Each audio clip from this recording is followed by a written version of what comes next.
అక్క మహాదేవి. ఆ పేరు వినగానే శ్రీశైలంలో ఆమె పేరు మీదుగా ఒక గుహ గుర్తొస్తుంది. ఆ పరమేశ్వరుణ్ణి భర్తగా భావించి శివుని భక్తిలో అంకితమైన మహాభక్తురాలు అక్క మహాదేవి గారి అద్భుతమైన కథ మనమందరం తెలుసుకుందాం.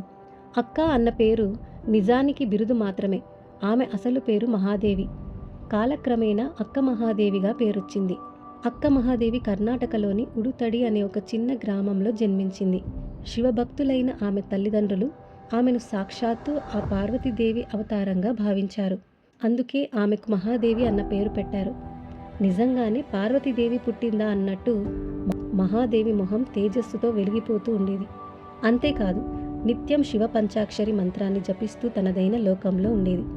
ఒకసారి ఆ రాజ్యాన్ని ఏలే రాజు కౌశికుడు ఆ గ్రామ పర్యటనకు వెళ్ళాడు. అక్కడ అందరితో పాటుగా రాజుగారి ఊరేగింపును చూస్తూ నిల్చున్న మహాదేవిని చూసి రాజుగారు ప్రేమలో పడ్డారు. వివాహం చేసుకుంటే ఆమెనే చేసుకోవాలని నిశ్చయించుకున్నాడు. కానీ మహాదేవి మనసు అప్పటికే పరమేశ్వరుని మీద అంకితమైపోయింది. అలాగని రాజుగారి మాట కాదంటే తన కుటుంబానికి కష్టాలు తప్పవు. అందుకే మహాదేవి ఒక 3 కండిషన్స్తో రాజుగారిని వివాహం చేసుకోవడానికి ఒప్పుకుంటుంది.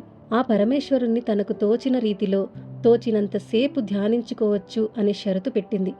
అక్క మహాదేవి షరతులకు లోబడి రాజుగారు ఆమెను వివాహం చేసుకుంటారు. కానీ ఆ రాజుగారు అనతి కాలంలోనే ఆమె షరతులను అతిక్రమించారు.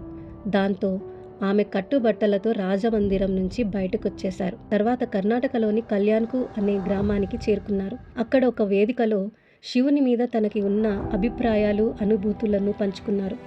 ఆ మాటలు విన్న పెద్దలంతా ఆశ్చర్యపోయి ఆమెకు అక్క అన్న బిరుదుని అందించారు. అలా ఆమె అక్క మహాదేవిగా మారింది. అక్కడ ఆమె భక్తిని గమనించిన బసవేశ్వరుడు ఆమెను శ్రీశైలం వెళ్ళమని చెప్పారు. దాంతో ఆమె ఎన్నో కష్టాలని ఓర్చుకొని శ్రీశైలం మల్లికార్జునుడి సన్నిధికి చేరుకునింది. భయానకమైన అడవులు, క్రూర మృగాలు, ఎత్తైన కొండలున్న ప్రాంతంలో ఒక నివస్త్రగా ఉన్న సన్యాసిగా సంతరించేది. దీనికి కారణం ఆమెకు శివునిపై ఉన్న అమితమైన భక్తి అంటారు. అలా ఆలయ సమీపంలో ఉన్న ఒక గుహలో ఒక మనిషి కూడా దూరని ప్రదేశంలో తను తపస్సుని సాగించింది. కొన్నాళ్లకి శ్రీశైలంలోని కదలీవనంలో ఆ మల్లికార్జునలో అంకితమైపోయింది.